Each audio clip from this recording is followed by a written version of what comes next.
Every franchise dreams of a Hall of Fame level talent on their roster. Fans line up and pack the stadium to see a generational talent.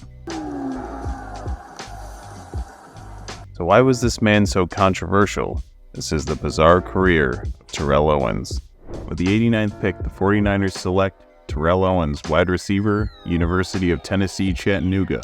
As you can imagine, coming from a college nobody's ever heard of, Owens did not receive a ton of buzz heading into the draft. The 49ers took a risk with their third-round pick, and it paid off.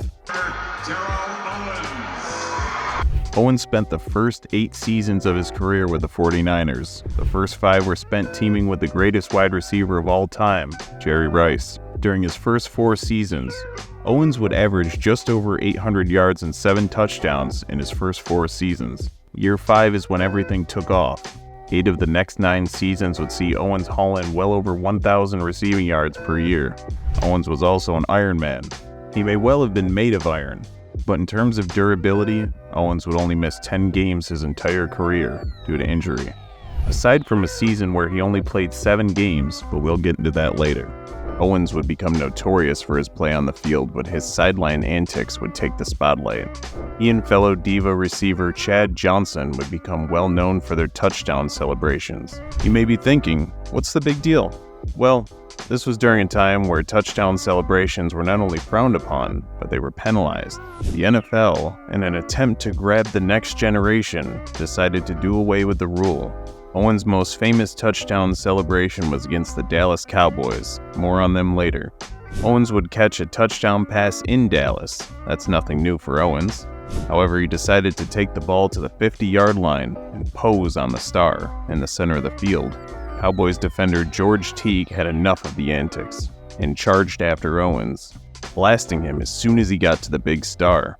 The announcers could see what the cameras did not, as they saw it coming. Owens would have many more celebrations and taunts as his career continued. He would celebrate flapping his wings as an eagle and celebrate the same way mocking them when he played for Dallas. There was a thin line between celebration and taunting, and Owens crossed it regularly. Terrell Owens would be traded from the San Francisco 49ers in an odd 3-team trade. Owens would land with the Baltimore Ravens temporarily, where he would file a grievance stating he should be allowed to hit free agency. This was a total financial move. Eventually, he would be sent to the Philadelphia Eagles. The Eagles, who are on the cusp of greatness. They have a top-level quarterback in Donovan McNabb. They've been to the NFC Championship game 3 straight seasons, losing all 3 games, but seemingly they were just missing that go-to receiver. Their current receivers James Thrash, Todd Pinkston, and Freddie Mitchell were all solid, but the other team didn't lose sleep over them. Their weapon was Brian Westbrook, a running back who would lead their team in catches as well. In Owens' first year in Philadelphia, he would set records for an Eagles receiver. Antics aside, Owens is one of the best receivers of all time, and it was obvious from the start. The Eagles would cruise to a 13-3 record and a division title. Unfortunately for the Eagles, in their Week 15 matchup with the Cowboys, a horse-collar tackle by Terrence Newman would leave Owens sidelined for the playoffs with a broken leg.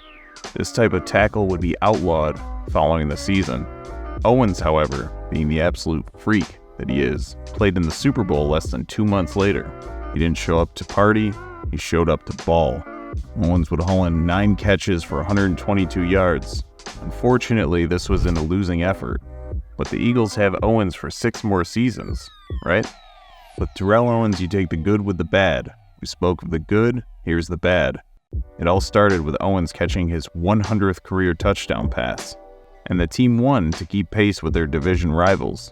A celebration for any player, well, except for Owens. For Owens, it was a chance to take a shot at the organization. He complained that the Eagles organization didn't make a bigger deal about the feat. The Eagles' response? Suspend him for conduct detrimental to the team. During his suspension, Terrell Owens held the most infamous press conference in NFL history. After being sent home by Philadelphia Eagles head coach Andy Reid, Owens worked on his core in front of his house, while Philadelphia reporters asked him about his relationship with the team. Owens, again, was embarrassing himself and the Eagles. Is the talent worth the headache? You be the judge. The downward spiral continued from there. Between blow-ups with the quarterback on the sideline and scuffles with former players turned organizational staff during practice, Owens was suspended for the final 3 games of the season and subsequently cut in the offseason. 2 years of a 7-year contract in the books, and so was the story of Owens and the Eagles for now. Owens being Owens and having the freedom to sign with any team he'd like, chose the Dallas Cowboys, a division rival of the Eagles. On October 8, 2006, the Cowboys, as they do every year, would travel to Philadelphia. The Eagles fans were loud the entire game, but twice as loud whenever the ball was in the vicinity of number 81. The Eagles would dominate the Cowboys 38-24. Owens was all but invisible, with only 3 catches and some drop passes to match. For comparison, Lito Shepherd, defensive back for the Eagles, caught 2 passes from the Cowboys quarterback. Owens had another sideline meltdown, this time wearing blue. Commentator Joe Buck would drop the memorable line, "You can superimpose a different uniform on him, and it's the same act."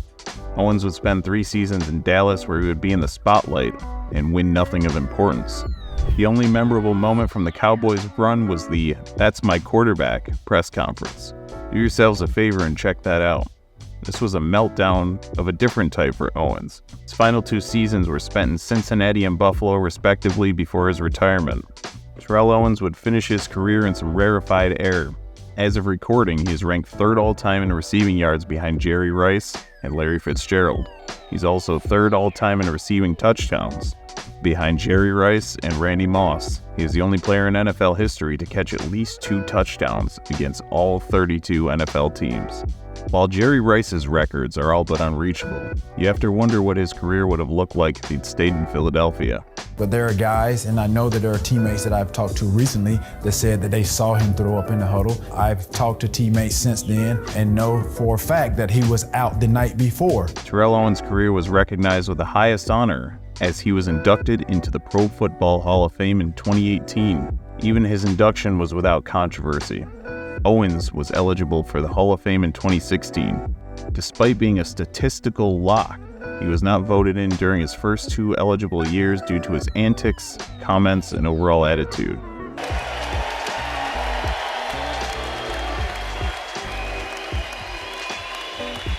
Terrell Owens was an anomaly, a physical specimen who impacted the game on the field like few others ever have. He was durable and obnoxious, talented and a distraction. In San Francisco, he was the second coming of Jerry Rice. In Philadelphia, he was their greatest hope to win the franchise's first Super Bowl. In Dallas, he was as good as ever, well into his 30s. In 15 years, he only made 1 Super Bowl. Regardless of your thoughts on Owens, he was always must-see TV, for better or worse. No matter how it unfolded, what I've given to the 49ers, obviously they gave me an opportunity, and there's no question. Let us know what you think down below. Be sure to check out more videos, including the story of Mr. Irrelevant turned QB sensation Brock Purdy. Thanks for watching.